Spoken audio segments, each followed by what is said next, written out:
Bidadi township ವಿರೋಧವೂ ಸೇರಿದಂತೆ ಹಲವು ಬೇಡಿಕೆಗಳನ್ನು ಈಡೇರಿಸುವಂತೆ ಒತ್ತಾಯಿಸಿ ಕರ್ನಾಟಕ ರಾಜ್ಯ ರೈತ ಹಾಗೂ ಹಸಿರು ಸೇನೆ ಸಾಮೂಹಿಕ ನಾಯಕತ್ವ ವತಿಯಿಂದ ಇಂದು ಜಿಲ್ಲಾಧಿಕಾರಿಗಳ ಕಚೇರಿಯ ಎದುರು ಪ್ರತಿಭಟನೆಯನ್ನು ಹಮ್ಮಿಕೊಳ್ಳಲಾಗಿತ್ತು. ಸರ್ಕಾರಗಳು ಮೂಲಭೂತ ಸೌಕರ್ಯಗಳಾದ ರಸ್ತೆ, ನೀರಾವರಿ, ಕೈಗಾರಿಕೆಗಳಿಗೆ ರೈತರ ಭೂಮಿಯನ್ನ ವಶಪಡಿಸಿಕೊಳ್ಳುವುದಕ್ಕೆ ನಮ್ಮ ವಿರೋಧಗಳಿಲ್ಲ. ಆದರೆ ಅವೈಜ್ಞಾನಿಕ ಯೋಜನೆಗಳಿಗೆ ಮತ್ತು ಬಂಡವಾಳಶಾಹಿಗಳಿಗೆ ರಿಯಲ್ ಎಸ್ಟೇಟ್ ವ್ಯಾಪಾರಕ್ಕೆ ಭೂಮಿಯನ್ನ ವಶಪಡಿಸಿಕೊಳ್ಳುವುದನ್ನು ನಾವು ಖಂಡಿಸುತ್ತೇವೆ ಎಂದು ಪ್ರತಿಭಟನಾಕಾರರು ತಿಳಿಸಿದರು. ಸುಮಾರು 10 ವರ್ಷಗಳಿಂದ ರೈತರ ಭೂಮಿಗಳನ್ನ ವಶಪಡಿಸಿಕೊಂಡು ಅದರಲ್ಲಿ ಎಷ್ಟರ ಮಟ್ಟಿಗೆ ಅಭಿವೃದ್ಧಿ ಪಡಿಸಿದ್ದೇವೆ ಅನ್ನೋದನ್ನ ಸರ್ಕಾರಗಳು ಹೇಳಬೇಕಾಗಿದೆ. ನಿಜ ಹೇಳ್ಬೇಕಂದ್ರೆ ಟೌನ್ಶಿಪ್ಗೋಸ್ಕರ ವಶಪಡಿಸಿಕೊಂಡ ಭೂಮಿಗಳಲ್ಲಿ ಕೇವಲ 10% ಮಾತ್ರ ಅಭಿವೃದ್ಧಿ ಆಗಿದ್ದು, ಇನ್ನು 90% ಹಾಗೆಯೇ ಉಳಿದಿದೆ ಎಂದು ಆರೋಪಿಸಿದರು. ರೈತರ ಫಲವತ್ತಾದ ಭೂಮಿಗಳನ್ನ ವಶಪಡಿಸಿಕೊಂಡ್ರೆ ಅವರ ಬದುಕೆ ಮೂರ ಬಟ್ಟೆ ಆಗ್ತದೆ. ಕೃಷಿ ಬಿಟ್ರೆ ಅವರಿಗೆ ಬೇರೆ ಗೊತ್ತಿರೋದಿಲ್ಲ. ಈಗ ಗ್ರೇಟರ್ ಬೆಂಗಳೂರು ಇಂಟಿಗ್ರೇಟೆಡ್ ಪ್ರಾಜೆಕ್ಟ್ಗೋಸ್ಕರ ಸುಮಾರು 7,481 ಎಕರೆ ಜಮೀನನ್ನ ರೈತರಿಂದ ಬಲವಂತವಾಗಿ ವಶಪಡಿಸಿಕೊಳ್ತಾ ಇರೋದು ಖಂಡನೀಯ. ಈಗ ರೈತರು ಆತಂಕದ ಸ್ಥಿತಿಯಲ್ಲಿದ್ದಾರೆ. ಇನ್ನು ಇರುವ ಜಮೀನನ್ನ ಬಿಟ್ಟು ಎಲ್ಲಿಗೆ ಹೋಗಬೇಕು ಎಂದು ಗೋಳಾಡ್ತಿದ್ದಾರೆ. ಸರ್ಕಾರ 80% ರೈತರು ಯೋಜನೆಯ ಪರವಾಗಿ ಇದ್ದಾರೆ ಎಂದು ಸುಳ್ಳು ಹೇಳ್ತಿದ್ದಾರೆ. ಆದ್ರಿಂದ ಈ ಯೋಜನೆಯನ್ನ ಕೈಬಿಡಬೇಕು ಎಂದು ಪ್ರತಿಭಟನಾಕಾರರು ಆಗ್ರಹಿಸಿದರು. ಸರ್, ಮತ್ತು ನಮ್ಮ ಶಿವಪುರ ತಮಗೆ ಪರಿಚಯ ಇದ್ದಾರೆ ಅಂತ ಕಾಣ್ತಾ ಇದೆ. ಅವರು ಮೊನ್ನೆ ಸರ್ವಕಾಲತ್ತಿನಲ್ಲೂ ಕೂಡ ಅವರ ನೇತೃತ್ವದಲ್ಲಿ ದೊಡ್ಡ ಕಾರ್ಯಕ್ರಮವನ್ನು ಮಾಡಿದರು. ಮತ್ತು ಆರೋಗ್ಯ ಕಾರಣದಿಂದ ಬರಲಿಲ್ಲ. ಅವರು ಕೂಡ ಬಹಳ ದೊಡ್ಡ ಹೋರಾಟಗಾರ, ಒಬ್ಬ ವಕೀಲ. ರಾಜ್ಯ ರೈತ ಸಂಘಕ್ಕೆ, ಹಸಿರು ಸೇನೆಗೆ ಬೇಕೇ ಬೇಕು, ಬೇಕೇ ಬೇಕು. ನಮ್ಮ ಭೂಮಿ, ನಮ್ಮ ಹಕ್ಕು. ರಕ್ತವನ್ನು ಹರಿಸವು, ರಕ್ತವನ್ನು ಹರಿಸವು. ರೈತ ವಿರೋಧಿಗಳನ್ನು ಜಾರಿಗೆ ತರುತ್ತಿರುವ ಕೇಂದ್ರ ಮತ್ತು ರಾಜ್ಯ ಸರ್ಕಾರಕ್ಕೆ, ಬಲವಂತನ ಭೂಸ್ವಾಧೀನ ಮಾಡುತ್ತಿರುವ ಕೇಂದ್ರ ಮತ್ತು ರಾಜ್ಯ ಸರ್ಕಾರಕ್ಕೆ ಮಾಡಬೇಕಂತ ಕೇಳ್ಕೊಳ್ತೀವಿ. ಹಾಗೂ ನಿಮ್ಮೆಲ್ಲರ ಅತ್ಯಂತ ಹಿರಿಯ ಮಾರ್ಗದರ್ಶಕರಾಗಿರ್ತಕ್ಕಂಥ ಕೆ.ಟಿ. ಗಂಗಾಧರ್ ಸರ್ ಅವರೇ ಹಾಗೂ ಜಿಲ್ಲಾ ಗೌರವಾಧ್ಯಕ್ಷರಾಗಿರ್ತಕ್ಕಂಥ ದಾಟಿ ಹಿರಣ್ಣನವರೇ ಮಾಡಿದ್ವಿ. ಇವತ್ತು ನೋಡಿ ಬೀರು ನಿಗಮವು ಮುಸ್ತಾದರೆ. ಇವತ್ತು ಶಿವಮೊಗ್ಗ ಜಿಲ್ಲೆಯಲ್ಲಿ ಯಾವ ಕೃಷಿ ಇಲಾಖೆಯಲ್ಲಿ ಸಹಾಯಧನದಲ್ಲಿ ಬೀಜ ಸಿಕ್ಕಿಲ್ಲ. ಕರ್ನಾಟಕದಲ್ಲಿ ಈ ದಿನ ಕರ್ನಾಟಕ ರಾಜ್ಯ ರೈತ ಸಂಘ ಉದಯವಾದ ದಿನ.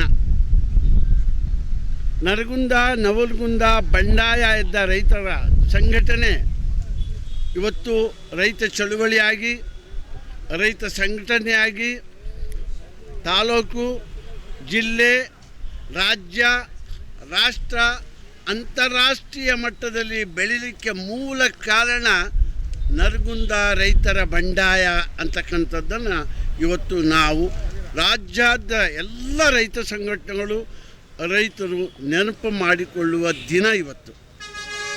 ಕಾರಣ, ರೈತರ ಮೇಲೆ ಗೋಲಿಬಾರ್ ಆಗುತ್ತೆ. ಅವತ್ತು ಗೋಲಿಬಾರ್ ಆಗಿ ರೈತ ಚಳುವಳಿಯನ್ನು ಹತ್ತಿಕ್ಕಲಿಕ್ಕೆ ರಾಜ್ಯ ಸರ್ಕಾರ ನರಗುಂದ, ನವಲಗುಂದ, ಗಜೇಂದ್ರಗಡ, ನಿಪ್ಪಾಣಿ, ದುದ್ದ, ನಾಗಸಮುದ್ರ, ವಿಠಲೇನಹಳ್ಳಿ ಹೀಗೆ ರೈತರ ಮೇಲೆ ನಿರಂತರವಾಗಿ ಗೋಲಿಬಾರ್ ಆಗುತ್ತೆ. ಚಳುವಳಿ ನಿರತ ರೈತರ ಮೇಲೆ.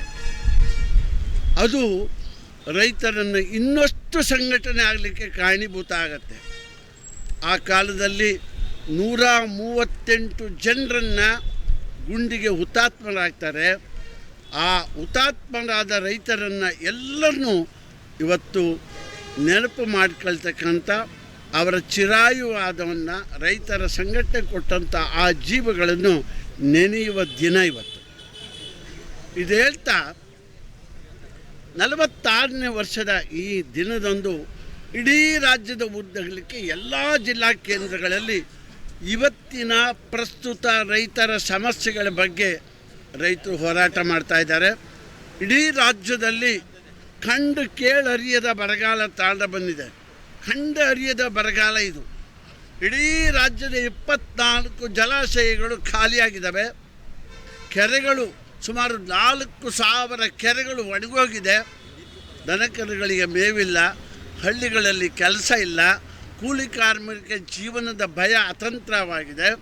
ಇಂಥ ಸಂದರ್ಭದಲ್ಲಿ ರಾಜ್ಯ ಸರ್ಕಾರ ಬಿಡದಿ ಹತ್ತಿರ ಸುಮಾರು 4,500 ಎಕರೆ ಭೂಮಿಯನ್ನು ಸ್ವಾಧೀನಪಡಿಸ್ಕೊಳ್ತಾ ಕಡಿಮೆ ಬೆಲೆಯಲ್ಲಿ ಆ ಜನರನ್ನು ಊರಿಂದ ಹೊರಗೆ ಹಾಕ್ತಕ್ಕಂಥ ಕೆಲಸವನ್ನು ಕಾನೂನನ್ನು ಕೈಗೆ ತಗೊಂಡು ಸರ್ಕಾರ ಮಾಡ್ತಾಯಿದೆ. ಇದು ಅತ್ಯಂತ ಪ್ರಭುತ್ವ ಅಂದರೆ ಜನರಿಗಾಗಿ ಜನರೇ ಆರಿಸಿಕೊಳ್ಳುವ ಸರ್ಕಾರ ಪ್ರಭುತ್ವ. ಜನರ ಅಧಿಕಾರ ಮತ್ತು ಆಸ್ತಿಯನ್ನೇ ಕಿತ್ಕೊಂಡು ಜನರನ್ನು ಬೀದಿ ಮೇಲೆ ಹಾಕಿ ಅದ್ಯಾವುದೋ ದೇಶದ ಜನದ ಕಂಪನಿಗಳನ್ನು ತಂದು ಬೆಂಗಳೂರಲ್ಲಿ ಸ್ಥಾಪನೆ ಮಾಡಿ ಅವರ ಅನುಕೂಲಕ್ಕಾಗಿ ಭೂಮಿಯನ್ನು ಸ್ವಾಧೀನ ಮಾಡ್ಕೊಳ್ಳೋದಿದೆಯಲ್ಲ, ಇದರಂಥ ಅವೈಜ್ಞಾನಿಕವಾದಂಥ ಕಾನೂನು ಸಂವಿಧಾನ ಎಲ್ಲೂ ಇಲ್ಲ. ಇದು ನಾವು ಸಹಿಸಲಿಕ್ಕೆ ಸಾಧ್ಯನೇ ಇಲ್ಲ. ರಾಜ್ಯ ಸರ್ಕಾರಕ್ಕೆ ಹೇಳ್ತೀನಿ, ಇವತ್ತು ಅಂತಿಮವಾಗಿ ಹುತಾತ್ಮರನ್ನು ನೆನಪು ಮಾಡ್ಕೊಳ್ತಾ ಮತ್ತೊಮ್ಮೆ ಕರ್ನಾಟಕದಲ್ಲಿ 80ರ ಚಳುವಳಿ ಪುನರಾವರ್ತನೆ ಆಗಲಿಕ್ಕೆ ಕಾರಣೀಭೂತರಾಗ್ತಕ್ಕಂಥ ಸರ್ಕಾರಗಳು ಭಾಳ ಅಪಾಯವನ್ನು ಎದುರಿಸಬೇಕಾಗತ್ತೆ. ನೋಡಿ, 80ರ ರೈತ ಚಳುವಳಿ 83ರಲ್ಲಿ ಗುಂಡಿಕ್ಕಿದಂಥ ರಾಜಕೀಯ ಪಕ್ಷಗಳಿಗೆ ಅಸಹಾಯಕ ರೈತರ ಮೇಲೆ ಗುಂಡಿನ ಸುರಿಮಳೆಯನ್ನು ಕರೆದ ರಾಜಕೀಯ ಪಕ್ಷಗಳಿಗೆ ಮತ ಇಲ್ಲ ಅಂದ್ವಿ.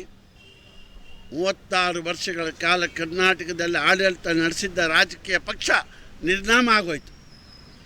ಎಚ್ಚರಿಕೆ ಕೊಡ್ತಾ ಇದ್ದೀವಿ. ರೈತರ ಭೂಮಿ ಅಂದರೆ ಅದು ಟೂಲ್ಸ್ ಆಫ್ ಪ್ರೊಡಕ್ಷನ್, ಅದು ಭೂಮಿ ಉತ್ಪಾದನಾ ಸಾಧನ.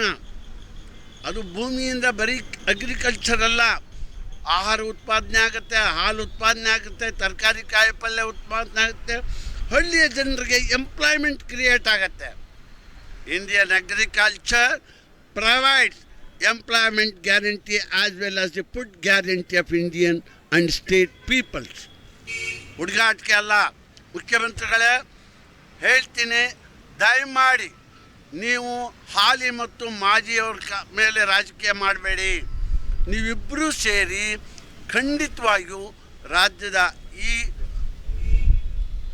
ಕೆಂಪು ಗೆರೆ ಏನು ರೆಡ್ ಲೈನ್ ಅಂತ ಹೇಳಿ ರೆಡ್ ಝೋನ್ ಅಂತ ಮಾಡಿದ್ದೀರಿ, SEZ ರೆಡ್ ಝೋನ್ ಅಂತ ಮಾಡ್ಕೊತಾರೆ ಅವರು.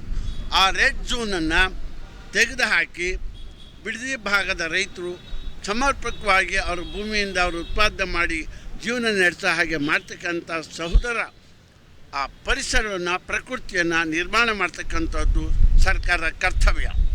ಹಾಗಾಗಿ ಮೊನ್ನೆ ರೈತ ಮಹಿಳೆಯರ ಮೇಲೆ FIR ಹಾಕಿದ್ದೀರಿ.